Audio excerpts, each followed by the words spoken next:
Welcome, everyone, to the inaugural episode of the podcast series Canadian Agriculture Unpacked. I'm Bob Friesen. I can't wait to get to our first two guests, but I just want to tell you that this podcast is meant to talk about Canadian agriculture. In simple terms, most of the time, although I have to tell you, agriculture is not simple. Farming isn't simple. If you look at procuring inputs, applying the right science to production, facing the regulatory challenges that farmers face on a daily basis, including environmental, health and food safety, food traceability, and meeting consumer demands, that's challenging. And farmers have to do all of that and create a sustainable lifestyle in a very competitive environment. Consider the diversity of our agriculture, both in geography and the diversity of the products that we produce. So it isn't simple, but it's interesting. And we want to talk about how farmers across Canada harmonize their industries, harmonize the policies that they're working inside, and try to do a good job for the collective benefit of all farmers wherever they farm. You know, when you talk about diversity, I can't help but remember the time in a CFA Board of Directors meeting where one of the directors was complaining about having to mow the grass in the wintertime when the other director was complaining about minus 30-degree weather. That's the kind of diversity we have, and it's intriguing. So whether you're upstream, downstream, whether you're a farmer that actually does a lot of the work, you need to watch this show. You need to tell others about it. If you're eating, you need to watch this show because it's all about producing food for Canada and for the world. We will also provide an opportunity for guests to invite themselves to the show by sending us an email or phoning us at the number that you will see below on your screen. So please do that, avail yourself of that opportunity. So we go now to our two guests, and they're well known by most of you.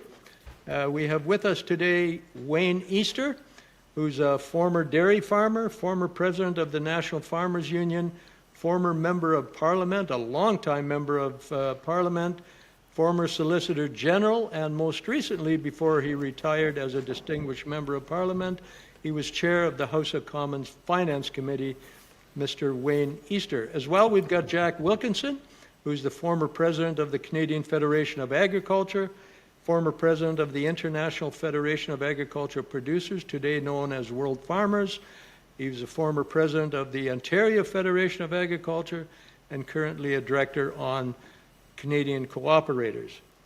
So it'll come as no surprise to any of you. All of us love the microphone, but we'll try to keep it balanced, and we'll also try to give you an interesting discussion as we move forward. So I'll turn it over now to our guests to talk a little bit about their journey in getting to where they are today. I'll start with Mr. Easter. Mr. Easter, I don't know what to call you. Should I call you Minister? Should I call you... Just call me Wayne.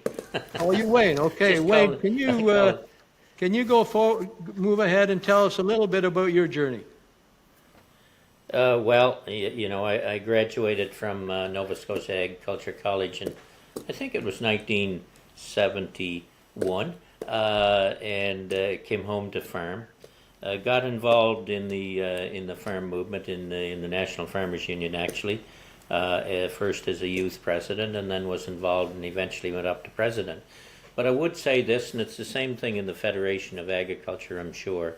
There's no better training ground for dealing in public speaking, dealing in debates, doing research, having a team around you, than there is in farm organizations, and I think you both know that. It's the best training ground going, because you do, as you've said, Bob, have so much diversity. And so in my various roles in the National Farmers Union, it's where you really got to know Canada especially. And this is one thing I say about members of Parliament. They get elected and they don't know the country they really represent it, especially the Bloc Québécois. They only come from Quebec, haven't seen the rest of the country. And as you both know, there is so much difference across the regions in this country. And as a farm leader, you were able to travel Canada as a whole. I lived in people's homes as president of the Farmers Union when I was on the road. And that's where you really begin to understand the country and the farm community when you're on the ground. And just like Jack was involved internationally, I was some as well. And that gives you a better understanding of the world as well. So after all that time, and I farmed as a dairy farmer, dairy and hogs really for the longest time. Headed dairy, of course, after I was 4 years in as an MP, because you certainly can't run a dairy operation and be in Ottawa doing what you ought to be doing there. So I seen it during the very tough times. In fact, I know what it's like to be in financial trouble myself, because I was in the early 80s when interest rates were really high. And to this day, when I'm talking to a farmer, I can actually almost tell if he's in trouble by just looking in his eyes, because you can't understand that feeling unless you've been there. And so after I retired from the Farmers Union, I was just going to come home to farm, and some people convinced me to get into politics, and so I did. I ran in a nomination, won that nomination in 1993, won the election in 1993, and you named the various positions I was in as chair in a number of committees, and finished in 2021, and I chaired it was a highlight, certainly, being a Solicitor General, charge of public safety in the RCMP and so on in the country. But I thought the most fruitful role I was in Parliament was actually chairing the Finance Committee ever since 2015 to 2021. So that gives you a little bit of an overview. Well, there's no question, Wayne, even when you were Solicitor General at the CFA, we always considered we had more than one agricultural minister in cabinet, because we had you and we had Ralph Goodale as well. So we knew that you guys knew and understood agriculture well enough that if at the time Agricultural Minister Van Cleef came to cabinet and asked for something, that you guys would look fondly on doing whatever you could for farmers. I also know that you got into trouble just shortly after you became a member of Parliament.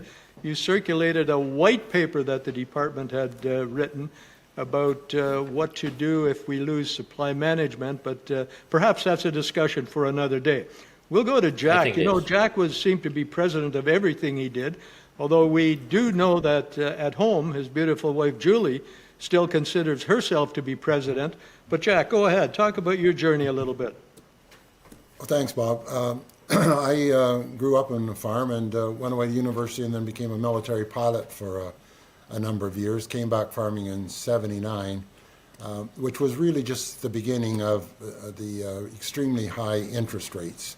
In the '70s, early '80s, interest rates went up. I think the prime went up to 22.5. People's mortgages got renewed at 18%. There were just farm casualties everywhere. I think in Ontario there were 15,000 farmers went bankrupt during that time period. Many people voluntarily left. Saskatchewan was 13,000 and change. So it was a horrific time period in the agriculture community, and that's why I got involved in farm politics. You just saw people suffering all around you. Commodity prices were extremely low. There effectively was no net income in the agriculture community at the time period. Our farm income support programs weren't robust enough to deal with the crisis we were in, and so I started getting involved first with the Ontario Federation, and you listed the rest of them off. So for me, there were two sides. One, you have to be a good farmer, and you got to know how to run a good business. You touched on some of those points, but secondly, you got to have the right political environment, an economic environment, social and regulatory environment to be successful in.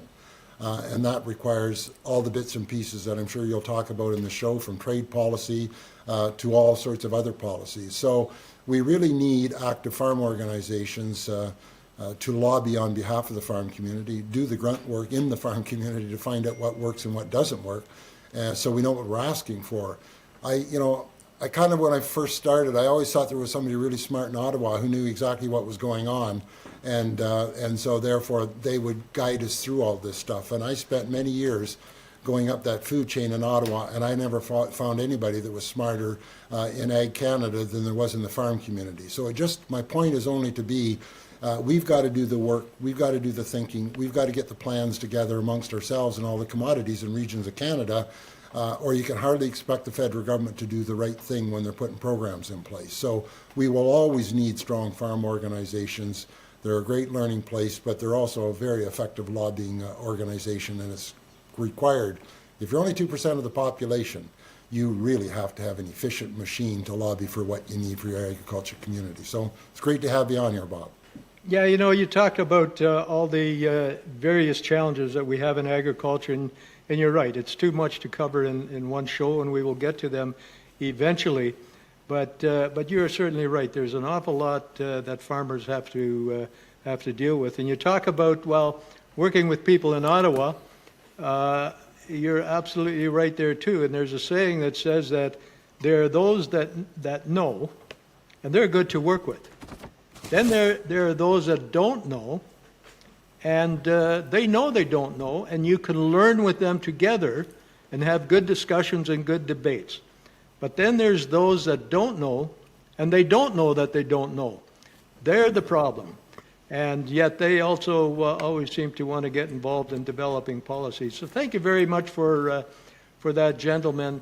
And you both touched on the farm income problem, and we certainly had that. I mean, we had it really rough. Well, Jack, I remember when you were president of the CFA, you've projected that there would be a real problem, income problem in the hog industry, I believe, and that's where the first, it wasn't the first safety net program, but that's where the first disaster program was born from and was developed. And so that was certainly a way to try to preempt what was eventually coming down. And so I believe the period that you talked about, go ahead. Yeah. No, I think farmers of today and people in today's society just don't appreciate how difficult it was in the historic context for the farm community. When you had excessively high interest rates that we're talking about, and agriculture is a capital-intensive business, and so if you're in a situation where you have to borrow money both for inputs, mortgages for land, et cetera, you're trapped, and you can manage a little bit that by being wise enough to borrow long-term before prime goes through the roof. But every year, most of us have an operating line of credit, and we have to renegotiate that every year. So you're going to get caught one way or the other with those interest rates. But the weird thing about this time period was there were world surpluses. The United States farm policy was such where it was exporting its surpluses. It had a domestic price that protected its farmers, and had a massive export program where it dumped this food on world markets. So if you're a grain farmer, a hog farmer, or beef farmer in Canada, you were literally selling on a world market for price. You were effectively trying to run your business in Canada with minimal farm income support. U.S. farmer had significant dollars because they had effectively a domestic U.S.-made price, and we were competing on a world market for our exports. So we had both extremely high interest rates and very low commodity price year after year after year. Like, I went back in just for this show, Bob, because I wanted to make sure I didn't forget, and looked at some of the net income stats from 1980 on and the interest rates from the mid-70s on. And so, to my point, prime hit as high as 22. It was high for a number of years, not that high. It came back down. We had massive inflation going on at that time period, as you can imagine, with interest rates like that. And at the same time period, we had commodity prices in Canada where if I added up all the production in Canada, horticulture, fruit and vegetables, supply management, all the livestock industry, all the grain industry, and keep going and going, we had a negative net farm income. And it was only because we were able to lobby for billions of dollars of farm income support that we actually got to a positive number. Farmers can't even imagine that. I mean, we've had a downturn in prices this last 12 months, and some people are starting to get worried. But it's not to belittle or kind of live in the past, but one needs to kind of know where you came from and how bad things can get. and be proactive in putting things in place. And we may see some things coming in the near future that'll challenge us again. Just You know, you just make add some to very, that. before I go to Mr. Easter, just let me, in the mid-'70s, and Wayne, I want to talk about you going across Canada to talk about farm debt and about net farm income, but in the mid-'70s, the Canadian aggregate farm debt was $7 billion, with net farm income of $3 billion. So $7 billion in debt, $3 billion in net farm income. In stark contrast to that, in 2005, farm debt was $49 billion, and as you said, Jack, net farm income was minus $3 billion. In fact, I remember, and I don't know what year this was, when Saskpool was still a member of the CFA, they had a hog operation, you will recall. But Saskpool was also losing money at the time, and I believe they went in the red somewhere of a couple of $1 million. And we had our farm safety net programs had a maximum as to how much you could trigger through the program. And we lobbied the government. And that year, in fact, our lobbying and the safety net programs got Saskpool, which was $1 billion company, got them into the black because of safety net programs. Anyway, Wayne, go ahead. Yeah, no, I was just going to add to what Jack said in those times. Actually, I remember myself, Jack, paying 23.5% interest on $600,000 at the time, and that was a lot of money in 1981, 82, or 83, whenever it was, and inflation was running at over 10%. Like, people can't believe that. Like, if I talk to my son today, they just don't understand when interest rates are now over, when they're over 6% in prime, they just shake their head. So that's where things were at the time.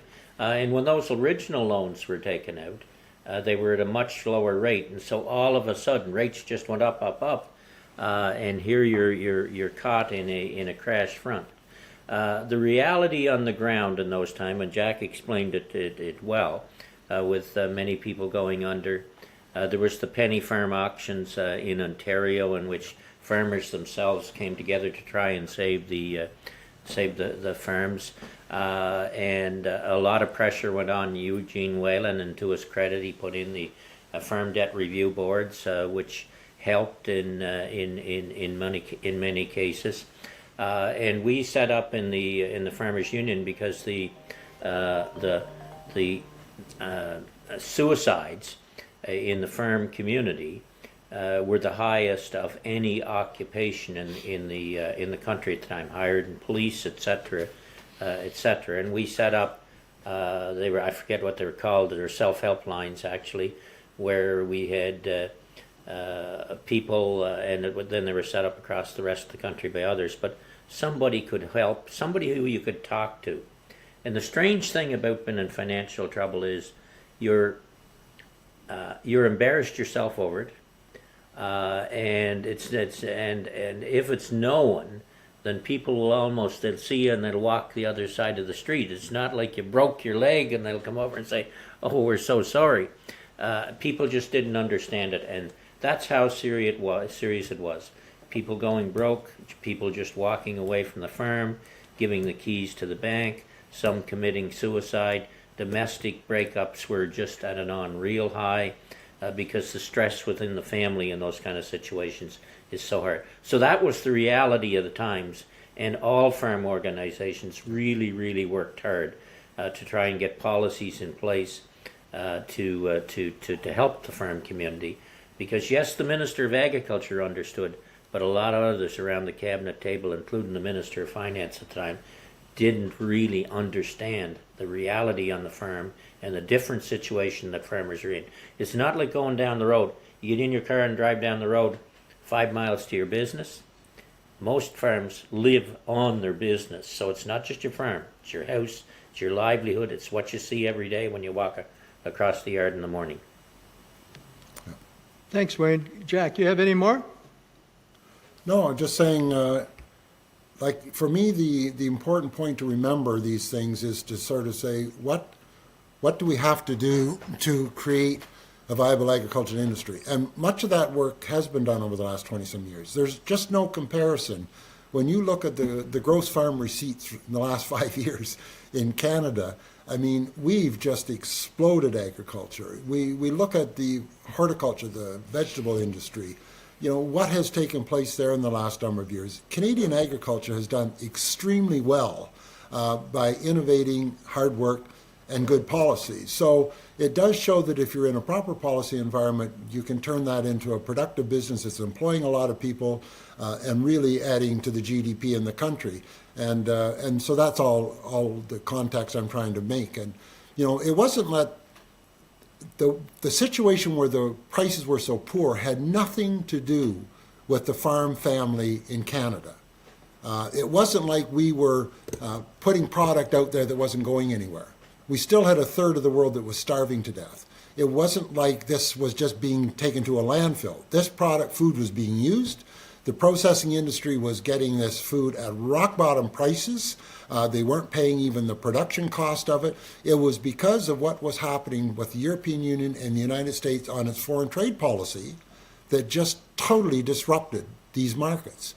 So that really was where we saw at the World Trade Organization conversations how this had to be fixed. Multilaterally, everybody had to get together and put pressure on these two superpowers to stop doing that. You're ruining the rest of the world's agriculture incomes, and for no good reason other than fighting over world market share and trying to outcompete each other. Yeah, you're absolutely right, Jack. And that was, of course, something we ran into all the time when we were at international meetings, right? Farm leaders from other countries. I recall a discussion at IFAP. I'm not sure if you were president then already, but we were talking about farm programs and about disciplined and manageable domestic support. And we're going to get into that in the next episode in domestic support. But I recall the Europeans suggesting in a meeting that if you're in an area where you've experienced 2 or 3 years of drought, that land probably shouldn't be farmed, right? And of course, in Canada, we had just come, I think in Rosedale, Saskatchewan, they had just come out of a 3-year drought as well. And of course, many years they're very, very fertile. I can also recall the Australian agricultural minister being at the press club in Ottawa and talking about Australian agriculture. And he was talking about the drought that they had in one area in agriculture where farmers were literally eating the paint off the walls because they couldn't even afford to buy groceries. Well, we had a Cairns group meeting in Australia. And during that time, we had dinner with Australia's Prime Minister. And the Australian farm president said, "Bob, I'll introduce you to the Prime Minister." So we went to talk to the Prime Minister, and while we were talking to him, I said, "Listen, Canada will look the other way if you send some money to the farmers in the drought area," trying to be, magnanimous to farmers in Australia because they needed a Band-Aid. Well, there was another farm leader standing in that circle, and he said, "We don't need any money from the government. What we need is rain," which I thought was kind of obvious. They needed rain. But because I think one thing our farm leaders recognize is that farm programs should never be about creating profitability. Farm programs were meant to be a Band-Aid or a bridge to get farmers from one good period to another good period and get them over that downturn. Do you have any comments on that, Wayne? Well, no, what you say is absolutely right, it just to basically farm programs the way they were designed was basically to barely keep you in business, to get you over that. You got ups and downs in the farm prices, and there's cycles, and that's normal. But in the extent of the farm problem in those years with the world trade and the dominance of the United States and the European community, trying to gain more of the world markets, and in the process supporting their producers to the disadvantage of us. It wasn't just a normal cycle. It was a man-made or government-made cycle, and we were taking the brunt of it. And so the farm programs at the time, they weren't even a band-aid, and some might get to the next to the good times next time, but the farm programs weren't just adequate, and that's why what you folks did at Cairns, what some of the rest of us did at the WTO and GATT, that effort had to be pushed by the farm community, from those countries where the farm community was suffering. Because I'll tell you, the best organizers of demonstrations in the world are in the European Union. No question about that. They pull the tractors out into Paris there and wherever and argue their case. But they've always had pretty reasonably good farm policy, which we haven't had. So the countries like Canada and leadership like yourselves and ourselves had to really push the issue to get something negotiated worldwide that made sense, and then farm programs that kind of leveled it out for the farm community within Canada, so you could survive the tough times and be there for the good times and produce economy for the country. Okay, so, and I think both of you have already mentioned how things have turned around and how well Canadian farmers have done, not just because prices might have improved, but also because of efficiency improvements, etc. In fact, our farmers in Canada are very, very competitive with anybody around the world.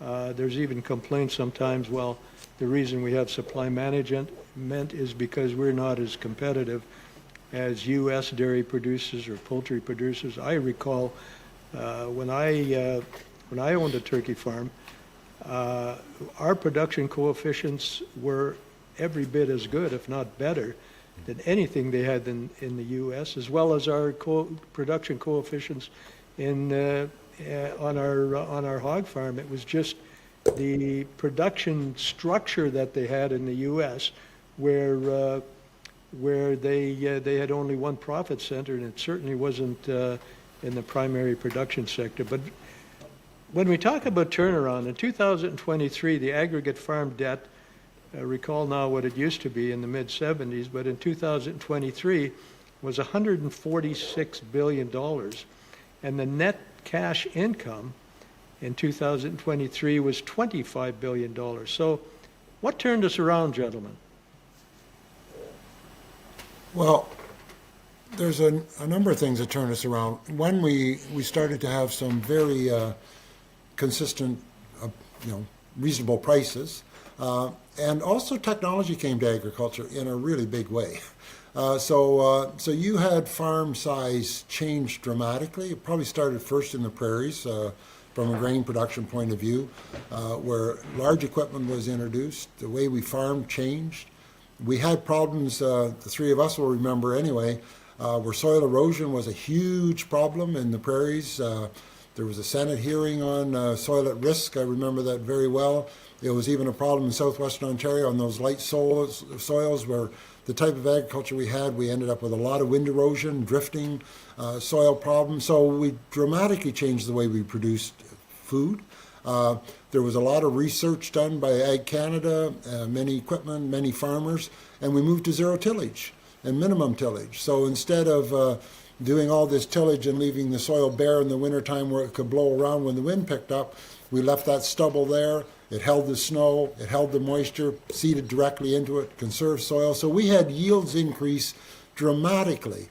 If you look at what canola has done in yield in the last 20 years, it's unbelievable. And it's just been an industry that's exploded.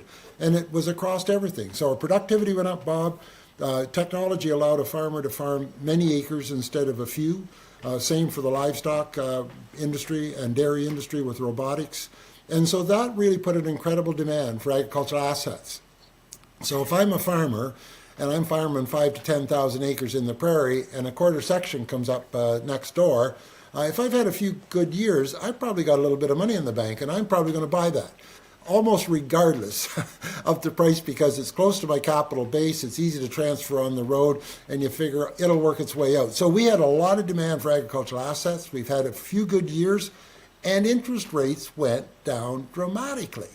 So people were buying fairly high capital cost items, but penciling it out over 30 years with low interest rates, and it worked. And all of that worked till all of a sudden interest rates went up to 6% again. And now we've seen, after the Ukraine war, where everything peaked, I'm getting now 40% less for my grain and oilseeds between world weather and world instability over the war than what I got 18 months ago. So that's just how much can happen. My oats went from $450 a ton I locked in when Ukraine was invaded to this year I'll be lucky to get $275. Now, for what that means for a non-farmer, it means most of my profit is gone, because it'll probably cost me $225 a ton for all the inputs to grow that crop. So I went from a very good few years to it's getting tight again. So we'll see how we manage this. But all I'm meaning is the efficiency was unbelievable in all sectors of agriculture, and the farmers deserve a real credit for that. They've been competitive worldwide in just about everything: fruit and vegetables, greenhouses, the whole gamut. Just to follow up on that, on the same question, Bob, to draw a picture of what Jack said in terms of the drought out west and what it meant. I was out there during those times, and so somebody's not from the farm community, they would understand this. If you're in southern Saskatchewan, they were plowing clay soil, good topsoil, off the roads, the same as you'd plow snow off the roads here this morning after this snowstorm. It was just unreal, the amount of soil, good topsoil that was blowing, and so that was hurting us. But I want to make a point, and I'll paint a picture again on innovation. You know, the general public that thinks you just go to the grocery store and that's where your food comes from, and doesn't understand the background behind that food.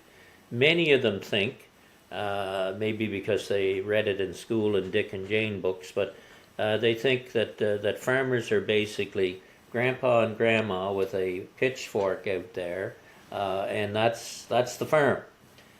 Where in reality, the farm community has always been at the cutting edge of technology, and that's what Jack's alluding to in terms of innovation.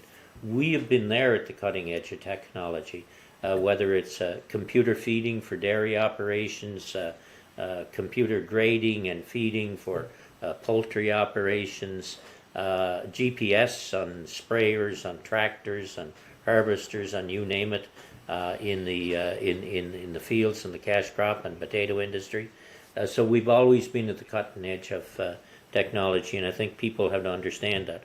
I would add one other thing. Now, Canada, in its position, is probably more export dependent than probably any other country in the world, and especially the grain and oilseeds industry.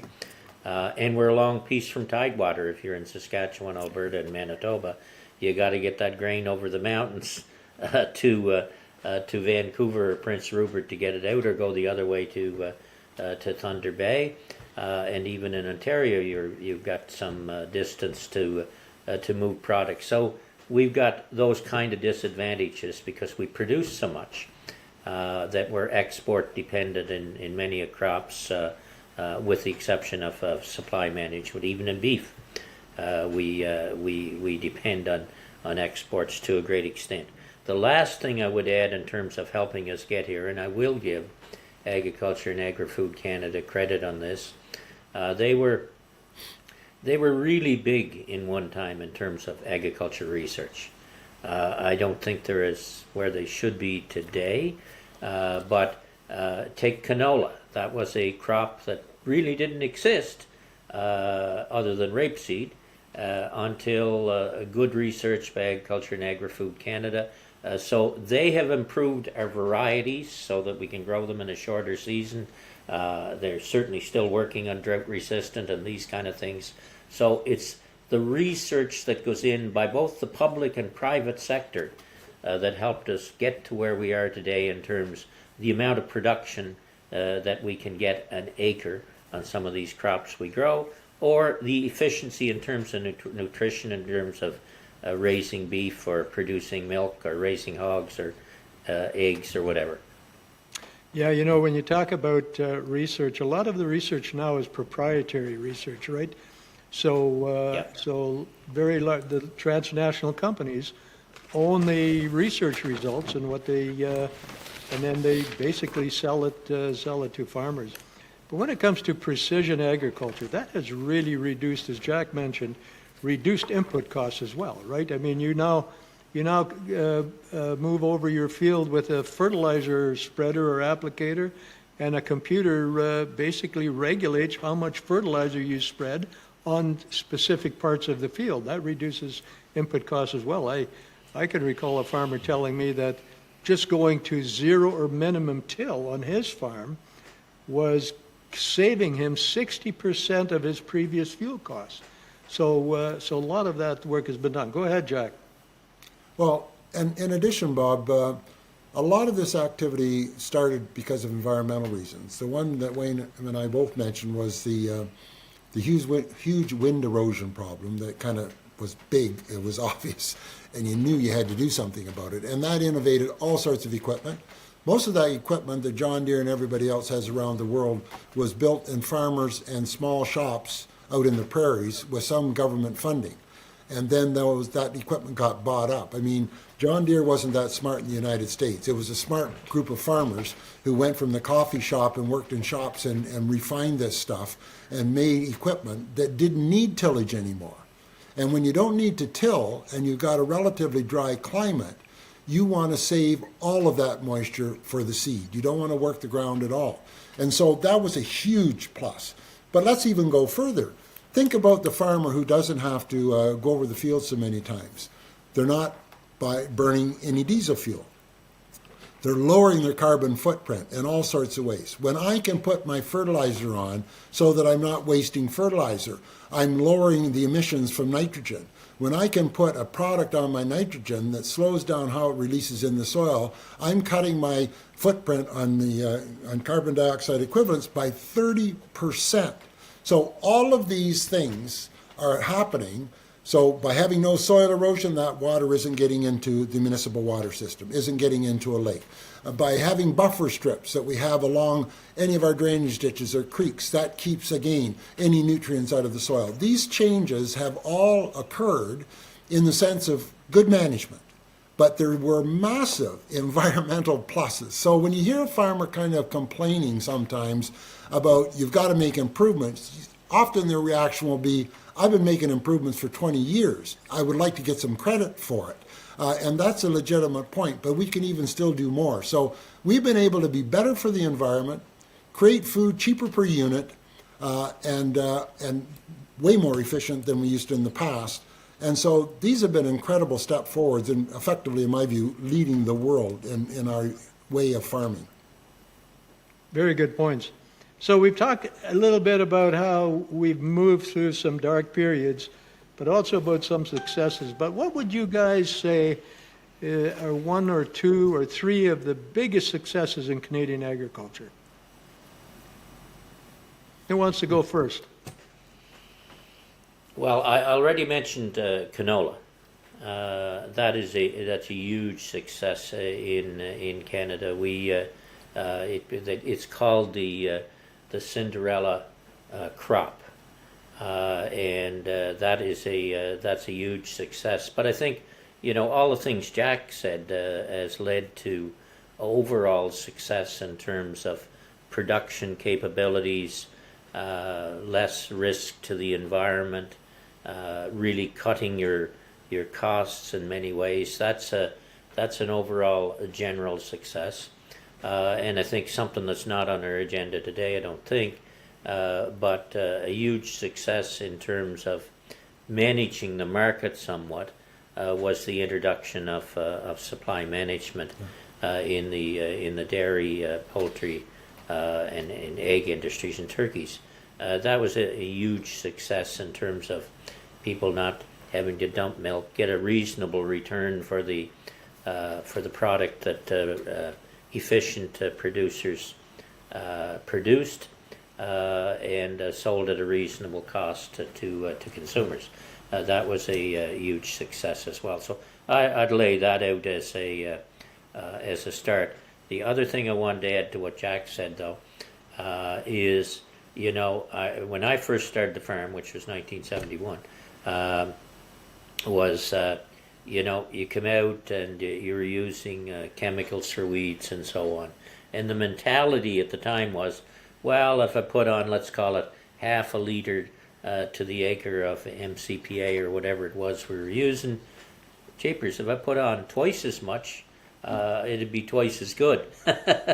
We learned, to Jack's point, we learned over time for education from various departments of agriculture and from farm organizations that you maximize the product to the minimum amount that you need to do the job, and that came over time as well and added to our success. Just it was education and mentality change. Yeah, you know, you've got that confused, Wayne. If one beer is good, that means two is even better. I think coming from PI, that's probably what you were thinking about. Go ahead, Jack. Well, one of the things, and it's kind of hard to describe, but when I was the president of the International Federation, I did a lot of traveling and to a lot of countries. I think 60-some plus countries and many multiple ones during that time period.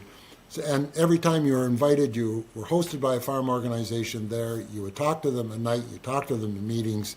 You listened and you saw how they were doing things. The thing that I would say was different in Canada than any other country was the engagement of farmers in their institutions. And that made a difference. So let me give you just a practical example. My crop insurance program in Ontario here is not run by the government. It's got government legislation, yes, and it's got some funding from the government, but the board of directors is effectively farm organization people. And those farmers want that crop insurance to be successful. So they will fix it if there's something broken. If they see a moral hazard developing, a flaw developing, they will fix it because they see the value in this program adapting to time and circumstances to be effective in the future. Supply management boards in Canada, run by farmers effectively. Same scenario. If they see that milk, fat, or whatever is out of line with the market, they will make changes. And they'll have support from their producers because they'll go back to that community, explain the reason for this, why we have to do it, and get by it. Supply management in England, a bunch of bureaucrats and or ex-politician who ran the board. They didn't give a damn if it was successful or not. They had a political appointment. And every one of those boards failed because it got out of touch with consumers and farmers. Nobody has crop insurance like we do anywhere in the world. Anywhere in the world. And that's because we insisted that we needed it. It was a good program, and it helped us deal with the weather climates. But it was well run. This concept that if you want it to be successful, you have got to put some time in as farmers and farm organizations to make sure the wrong people aren't running your boards, aren't running, and everybody's got a board. It's just not supply management. Cattlemen have boards that travel the world to look for export markets, that travel to the States to talk to what's going on down there. Every one of us do. And I don't think sometimes an individual farmer who's working on their farm see that little checkoff going to support these activities, kind of wonder, is this a good value for money or not, or should I complain? And my view from traveling, our system in Canada, I used to have this joke. The reason we got together and worked together all the time and had to was when people came and moved to Canada and settled on the prairies, if you didn't work together, you didn't make it to the springtime. So only the survivors that worked together survived into the springtime. A bit of a nasty joke, but I'm trying to make a point. When you're in a tough climate, we worked with anybody, no matter what country they came from. We got along together, whether you're Russian, Ukrainian, or British, or whatever farmer you were. You didn't have the luxury to think about that kind of stuff. You were a farmer, and you had to get a transportation that worked, a marketing system that worked. And that does not exist to the degree it does in Canada, I don't think, anywhere.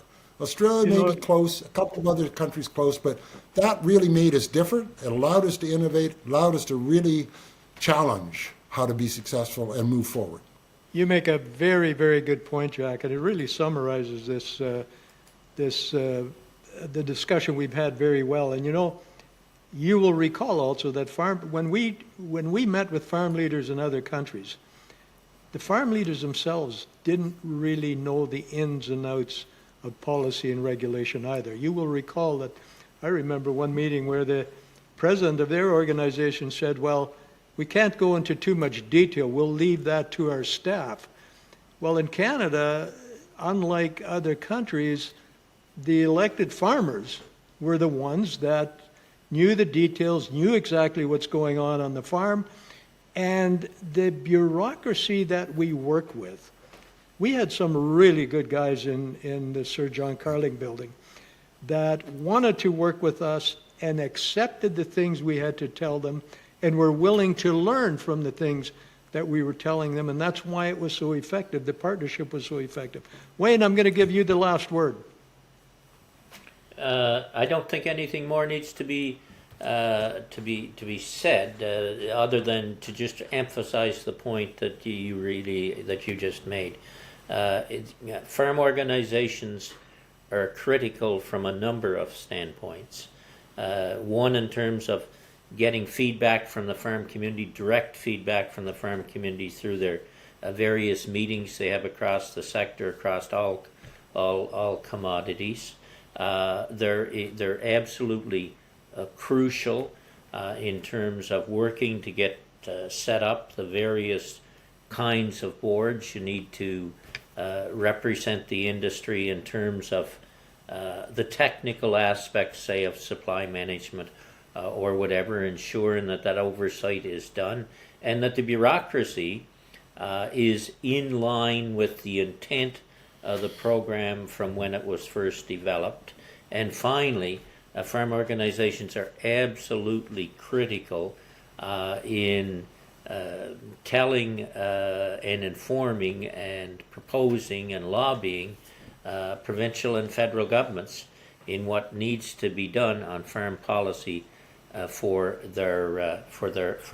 agriculture as a whole, and somewhat differently for the various commodities. Just give you an example, and I always say that in the farm movement, all too often we think, well, all we got to do is lobby the Minister of Agriculture.